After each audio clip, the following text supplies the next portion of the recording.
Coal presents The Shadow, the mystery man who strikes terror in the very hearts of sharpsters, lawbreakers, and criminals. Today, Cold Death. Ladies and gentlemen, an event of unusual interest will be broadcast from this studio at the end of the program. Be sure to listen. And before today's exciting adventure with The Shadow begins, I'd like to offer a suggestion for home heating comfort. The next time you need fuel, order Blue Coal, America's finest anthracite. You don't have to get a full supply. The Blue Coal dealer will be glad to send you a trial ton. Use it, compare it with your regular fuel in every way. It's 10-1. You'll find Blue Coal gives you better heat at less cost. So order Blue Coal by name. Phone your order to your nearest Blue Coal dealer tomorrow.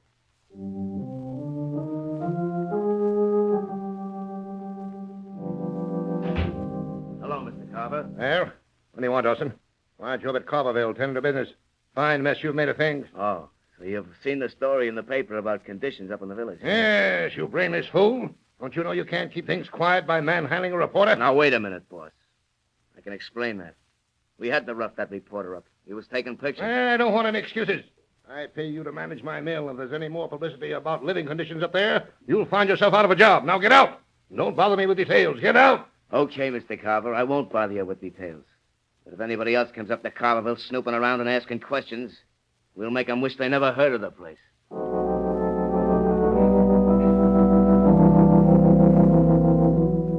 Commissioner Weston, I tell you it's an outrage. Don't you agree, Cranston? It's a pretty sorry state of affairs, Commissioner. Granted, the conditions existing in this little mill village Daniel Carver owns are an outrage. Why, he ought to be kicked out of this club. What do you think, Cranston? I agree, if the newspaper accounts are true. Sickness, half a dozen deaths recently. The authorities ought to be able to do something about a man like Carver. Apparently not. He owns Carverville, lock, stock, and barrel. Speak of the devil, here's Carver now. Yeah, good evening, gentlemen. I gather you're discussing me and the maliciously distorted story about Carverville that appeared in the papers? As a matter of fact, we were, Mr. Carver. Won't you sit down and give us your side of the story? There's nothing to discuss. There isn't one word of truth in that reporter's story. The people in Carverville are perfectly satisfied. They don't complain. Perhaps they don't dare. They have no reason to complain, Cranston. I give them work in my mill, provide them with homes. Homes? Why, they make the worst city slums look like Park Avenue. Carverville is my affair. Well, maybe so, but this club may have something to say about your membership, Daniel Carver. This club, a bunch of mawkish busybodies. What do I care? Vote me out. No one ever speaks to me here anyway. Go ahead. Vote me out. Vote me out. Go ahead. Must be some justice, some law. Oh, he's within the law. But now here's a case for an amateur criminologist like yourself, Cranston. Yes, there must be some way of helping those poor devils up in Carverville. Some way of dealing with a man like Carver.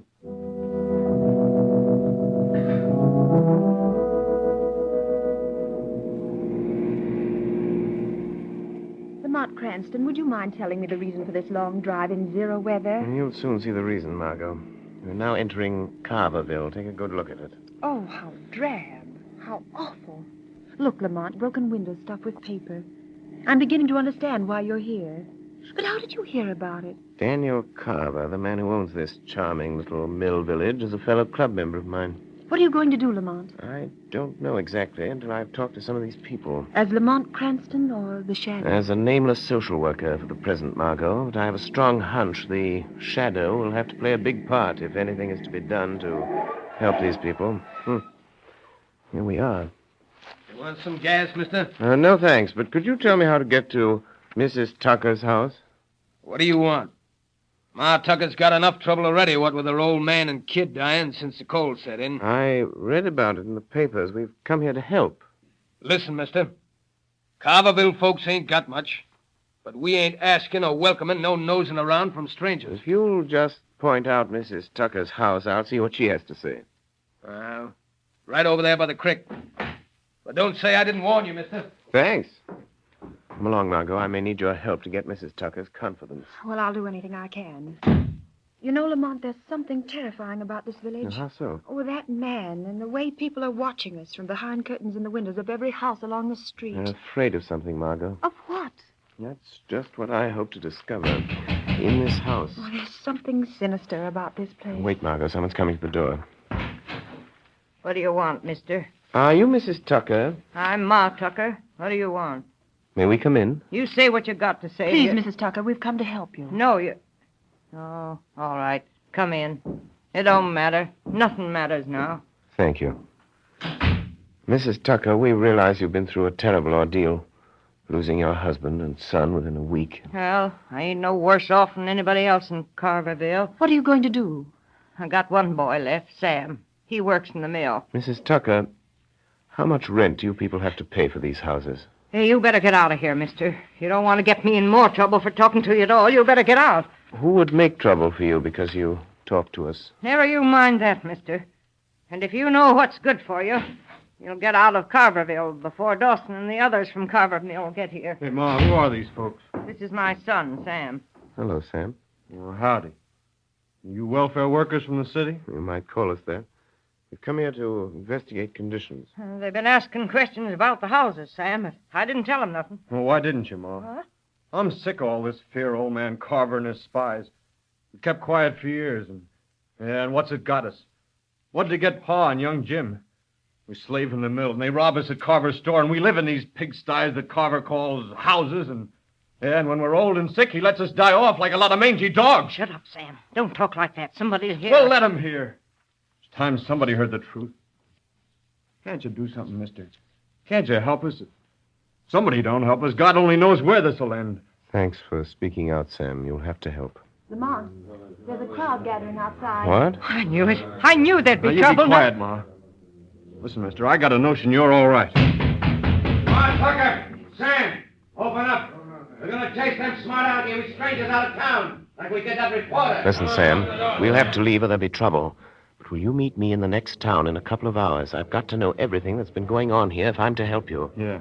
Yeah, I'll meet you. Look for my car on Main Street. Come on, Margot. Keep close to me.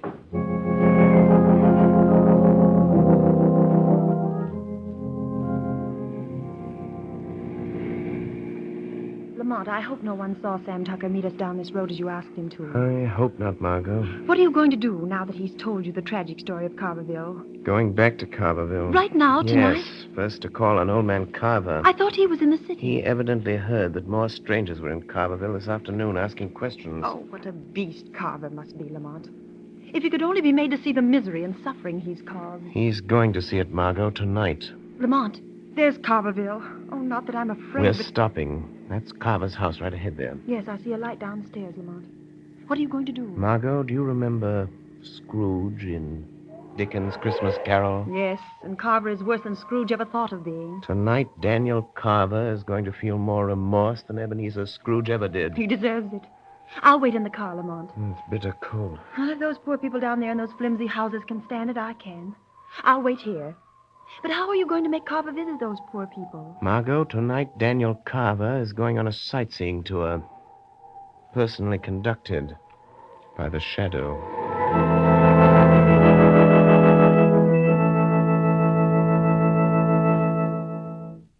In just a moment, we will continue with the second part of the Shadow's thrilling adventure. While you are engaged in last-minute preparations for Christmas, don't neglect the health and comfort of your family. Be sure of a cozy, warm home during the holidays by ordering a supply of blue coal. No matter how cold or how mild the weather, blue coal is the most economical fuel for heating or cooking purposes.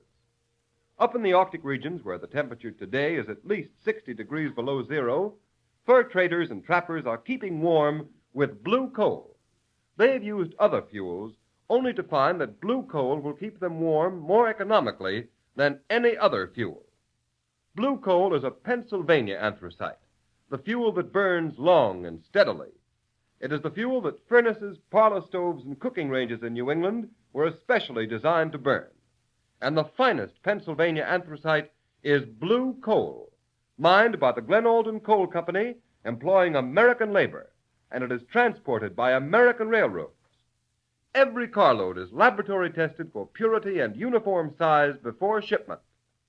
Blue coal comes in all domestic sizes: egg, stove, chestnut, and pea size. For economy's sake and for greatest comfort in cold weather, insist on blue coal. Phone your nearest blue coal dealer. You'll find his name listed in the Where to Buy It section of your classified telephone directory under the name Blue Coal.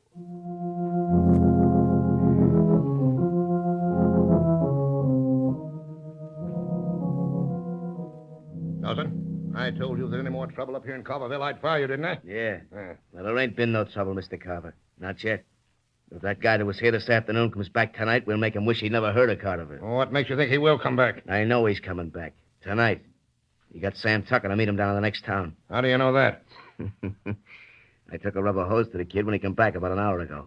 He wouldn't talk. We got enough out of him to know that social worker is up to something. Well, I don't want any shooting and killing now. You just leave that fella to me, Mr. Carver. You said you didn't want to be bothered with details. What are you going to do, Dawson? Well, nothing much. But don't you worry. There ain't no law against a fella being shot accidental while he's snooping around in the dark. You just leave the details to me. So long, boss. I was a fool to come up here from the city tonight. No cold country house. No electricity. Nothing but candles. The wind even blows the door open. What was that? Who blew out that candle? The wind. The wind blew out the candle. Are you afraid of the dark, Daniel Carver? Who are you? What do you want? I have no money here. I don't want your money. I have come for you. Who are you? I've been called fear, conscience, remorse. But I am best known to your kind as the Shadow. The Shadow? I don't believe in things like that. You're a man. I hear your voice. If you're one of those stupid fools from the village, you've got any idea of killing me, you'd better think first. You'll hang for it. Since you will not believe that I am the Shadow, let us pretend I am one of those unfortunates from your village. Let us pretend that here in the darkness I am standing with a gun pointed at your heart. Oh, what do you want of me? I want you to come with me. Come with me. No, you're going to murder me. I won't leave this house. I won't go with you. Come, or I'll use the gun you are so sure I have in my hand, even though you can't see the gun, or my hand, or me. All right, I'll come. I'll do anything, only don't shoot.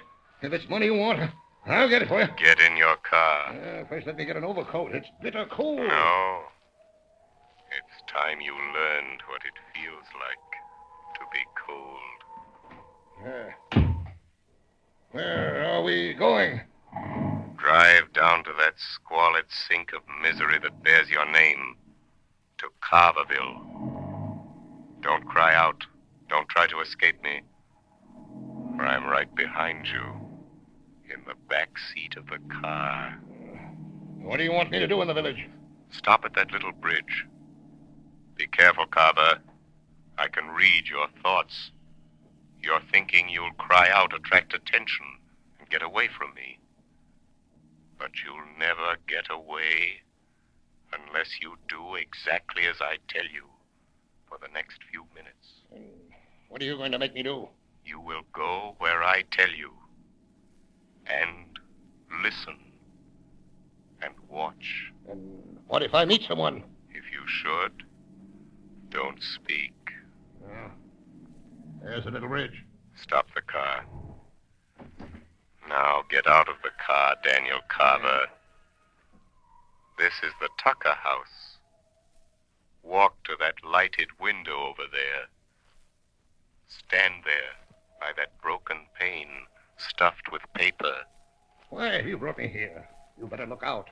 Bill Dawson, my foreman, and some men are out looking for some stranger that's been snooping around here. We might be shot by mistake. That is a chance we must take, Carver. Look into that room and listen. All right. Ma, listen, Ma. Everything's going to turn out all right. Those folks who were here today, they're going to do something. Oh, I'm trying to hope so, Sam. But hoping comes mighty hard when hope's been killed so often. Pa's dead. Your brother's dead. Listen to that. Oh, Sam, you gotta go away. You gotta go far away. And after what's happened, Dawson will fix you good. It won't be just a beating. He'll fix it so something will happen to you at the mill. You gotta go away, son. Yeah, but I can't leave you, Ma. Not even long enough to hunt another job. Oh, don't you fret about me, Sam. I ain't got much longer on this earth anyhow, son. You get away. You get away from here while you've got a chance. Oh, Ma. Ma, you're crying. You didn't even cry when Pa died. Seemed like I couldn't. Seemed like he was better off dead. 'Cause he was free of old man Carver at last. At last. Oh, Ma, don't... Come, Carver. I have something else to show you. What are you trying to do? Where are you taking me now? You will see. Tell me, Carver, have you ever heard the story of Scrooge? Well, what has the story of Scrooge got to do with me? You are Scrooge, Daniel Carver, a 20th century Scrooge. And this is Christmas. You'd never believe it to look down the streets of this mill town of yours. Would you, Carver? And what do you expect me to do about it? You are not your brother's keeper, are you, Carver? Let me go. My hands are freezing. Still thinking of yourself? Is that the Christmas spirit, Carver? Let me go, and I'll do something. Send some Christmas baskets. That would ease your conscience, wouldn't it? No, Carver. You're not going to get off so easy. I've seen enough. Where are you taking me now? Just a little way. A few steps to that lighted window over there. To that house with a car standing in front of it. If they can afford a car... That is a doctor's car. Your villagers don't own cars. They don't own anything. Go to that lighted window there. Look in. See what is happening. Listen. There's frost on the glass. I can't see. There's another broken pane. The hole is filled with paper to keep out the cold. Like the tucker's window. Push the paper aside. All right. I will. Try and be calm, Mrs. Anderson. I know it's hard, but you must for the child's sake. I'll try, Doctor. I will try. I can't help feeling the way I do. My husband dying of pneumonia only last month. Now Judy going the same way. Oh, there's still hope. I'd move her to a hospital if there were one near enough. I wish there were only some way of keeping these rotten Carver houses warm. But you might as well try to heat a barn. Mommy. Listen, Carver. Mommy. Yes, darling. I'm right here, Judy, dear. Mummy's here. Mommy, could I have Cecile? Of course you can, honey. Here's your doll, Judy. Mommy, do you think Santa Claus will bring me a real doll? I hope so, Judy. I'll ask him. Come, Mrs. Anderson. She may sleep now. We'll try to keep the room warm. That's all we can do now. That and hope. Hope for the best.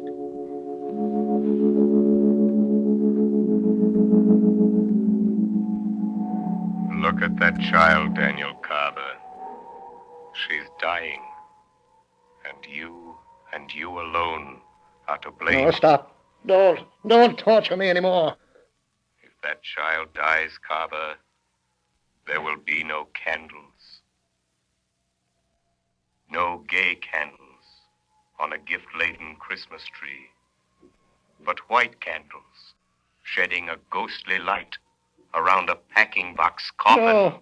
No, stop. It will be the monument to your life No. of selfish greed. No. And a cross you will bear through all eternity. Unless Unless what? Unless you make amends. I'll do anything. I'll do anything to make amends. I didn't know. I've been blind, selfish. No baskets of fruit or pennies in the snow will wipe out your sins against these long-suffering people, Carver. Oh, no. I know. I'll make everything right. That little girl, she needs medicine, a warm house. Let me go in and get the doctor to move her to my house on the hill. I'll get specialists. I'll do anything to save her life. Wait, Carver. That is only the beginning. What of all the others? What of these death traps you call homes? I'll tear them all down, burn them, build new ones, houses that are warm and comfortable and safe. I swear it. But tell me, who are you? I owe you everything for showing me what I've been doing to these people who depend on me. I told you once before. I am the shadow. But you are a man. Why can't I see you? I have clouded your mind, made it impossible for you to see me. You will never see me. Never hear my voice again, Daniel Carver. If you keep your word. I will keep my word. I swear it. If you don't, the shadow will return. And the next time... Al! Hey, Al! You seen any of that fella? Oh, hey, Bill. Shadow. It's my foreman, Bill Dawson and Al Trimble. Yes, I know. They mean to kill a man. If they can find him. They're after some fellow that was here this afternoon with a young woman. Welfare workers, I think. What'll we do? Let them come. This is your first test. You are responsible for their acts. What are you going to do, Carver? But they might shoot us by mistake. They've got shotguns. This is your chance, Carver. If that fella's around here, we'll find him, Al. Go around the back of Tucker Shack and take a look. Okay. I'm just itching to draw a bead on that nosy city fella. Now's your chance to deal with Dawson.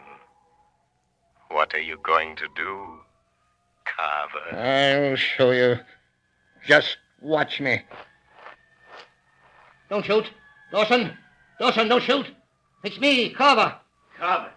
Hey, what are you doing here? You come within an ace of blowing your head off. I've come here to see what I've been doing to these people by giving you a free hand. You said you didn't want to be bothered. I know. I'm to blame. I've been blind. But that's all finished now. I'm going to make this village all over, build new homes, make up for all the misery I've caused these people. You're getting kind of soft, ain't you, Carver? You won't think so when I tell you that you are through, fired, you and Al Trimble and all your kind. Listen here, you mealy-mouthed old skinflint. You can't fire me. I've done your dirty work too long. You get out of Carverville, you're through, Dawson. Yeah? That's what you think. You and nobody else is firing me. Put down that shotgun, Dawson. You'll hang for this. The devil I will. It'll be an accident. An accident like what's going to happen to that city. Dawson, don't you pull that trigger, you fool. Say your prayers, you rat. Ah! You missed. No, something knocked the gun up in the air. You didn't, Carver. You couldn't. Something just about knocked the gun out of my hand. You are quite right, Bill Dawson. I saved you from committing a cold-blooded murder. What was that? Who said that? The shadow, Dawson. Shadow? A ghost? Call me what you like, but I am here, helping Daniel Carver, helping the people of this village. Bill! Hey, Bill! Dawson! You get him? Al, come on. We're getting out of here. Something just talked to me. You must be drunk, Bill. Hey, what's that over there? It's old man Carver. But it wasn't him. It knocked my gun right out of my hand. Come on, I tell you, this place is haunted. There ain't no such thing. Yeah. Listen to that. Where is it? Come on, tell me. Where's it coming from? Who's that laughing? It ain't Carver. Yeah, it did sound kind of like a ghost. And I don't see nothing. Go quickly, both of you. Get out of Carverville and don't come back. Come on, Al, you fool. Let's get out of here. Hey, Bill, wait!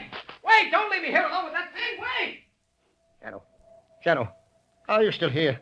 Yes, Daniel Carver. Oh, thank you, whatever you are. Thank you for saving my life. I saved you because you have much work to do. If there was only some way of repaying you for making me see the truth, you should have credit for all this. Just bring happiness to the people of this village, Daniel Carver. That will be your repayment in full to the shadow. I'll do it. Look, Carver, the people of the village are getting up enough nerve to come out of their houses. I'll call them all together right now. I'll tell them what I'm going to do. I'll make this the happiest Christmas season they've ever had. Yes, I believe you will, Daniel Carver. What happened in here? Who's that? Yeah, who's been shooting? Anybody hurt? Hey, golly, it's Mr. Carver. What's he doing here? What do you want, Mr. Carver? You hurt, Wait a Mr. moment. Carver? Wait a moment, all of you. Oh, I know you have good reasons to hate. Tonight I've been shown why. Someone came to me. Oh, I don't know what he was. I don't care. All I know is he was like a spirit of God. He has shown me how to create a new Carverville, a happy Carverville, where the spirit of Christmas will shine all these years through. Men and women, a shadow has brought us light. This, Carver, this is the peace on earth, goodwill toward men. Friends, this afternoon we have an event of unusual importance to bring to you. The Shadow program is to be honored with one of radio's most coveted awards, which heretofore has been captured by other outstanding programs such as Jack Benny, Fred Allen, and The March of Time, the Pilot Radio Award.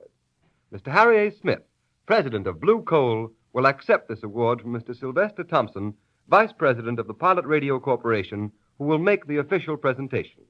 Ladies and gentlemen, Mr. Thompson. Thank you, Mr. Roberts.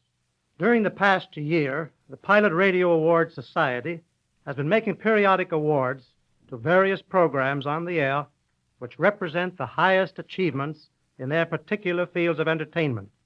And so it's only natural that your program, The Shadow, should have come to our attention. For we can easily understand the reason why The Shadow has held its high place in popular favor for so many years.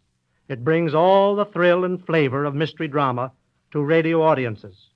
In addition, the committee commends you very highly upon bringing some of the finest actors of the American stage into the homes of so many radio listeners.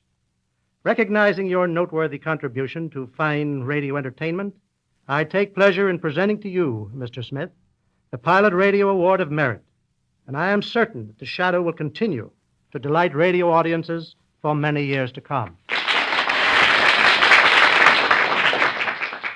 Thank you very much, Mr. Thompson.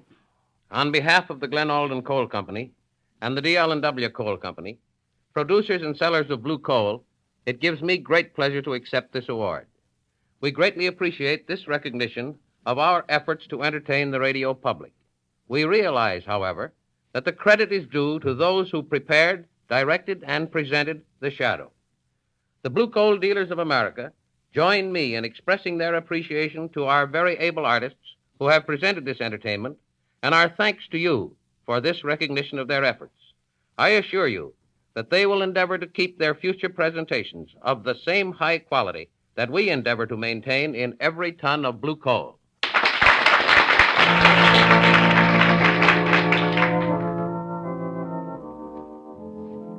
The story you have just heard is copyrighted by the Shadow magazine. The characters in this story are entirely fictitious. Any similarity to persons living or dead is purely coincidental.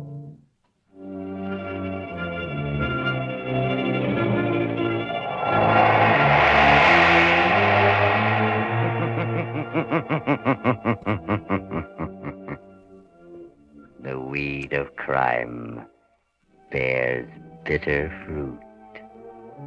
Crime does not pay. The Shadow knows.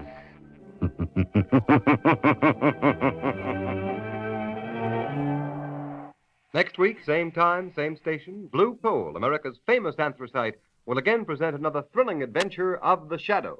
Be sure to listen, and be sure to burn blue coal, the solid fuel for solid comfort.